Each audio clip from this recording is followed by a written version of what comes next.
La conjoncture pour la région Rhône-Alpes pour le bâtiment est une conjoncture difficile actuellement, puisqu'on est passé en 2011 de 51 500 logements construits à 33 000 en 2013.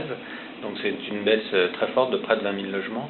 Donc la moyenne de longue durée depuis 1975 était à 42 600 logements. Donc vous voyez, on a une baisse importante cette dernière année, et notamment depuis 2008, de 2008 à 2014, la baisse a été à peu près égale à celle qu'il y a eu cette année uniquement, donc une très forte baisse cette année.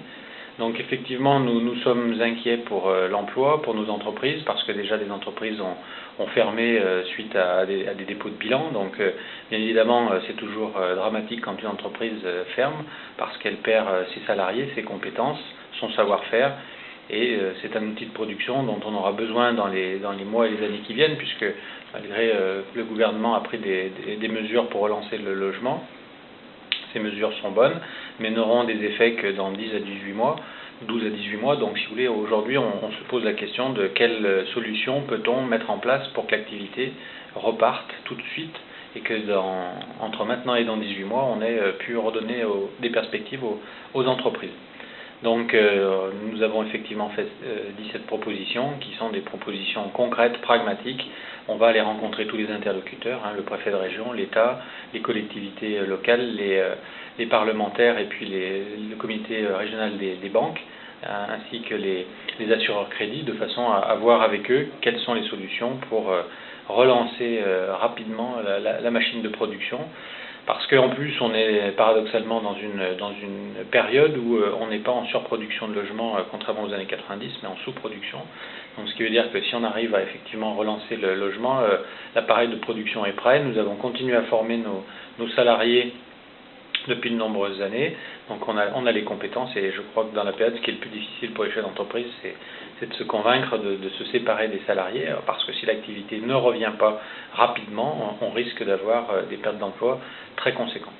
Alors quelles sont les conséquences de cette conjoncture sur le renouvellement du parc de logements ou de construction neufs, mais aussi sur l'effort de rénovation qui doit être entrepris?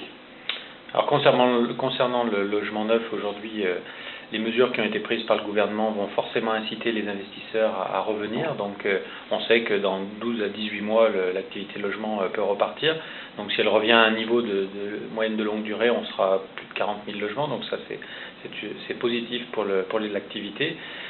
Tout ce qui concerne la rénovation énergétique est quelque chose de très important, puisqu'on a des perspectives importantes dans ce domaine. Les entreprises sont formées à la labellisation RGE. En gros, il faut 8 à 10% d'entreprises labellisées. Aujourd'hui, on est à 4,5-5, donc il nous reste 4% d'entreprises à former. Et là, elles sont prêtes effectivement à travailler sur ce marché de la rénovation énergétique, qui est un marché très important en Rhône-Alpes, parce qu'une grande partie du parc immobilier date d'avant 1965 et donc n'est pas du tout dans les normes de performance énergétique.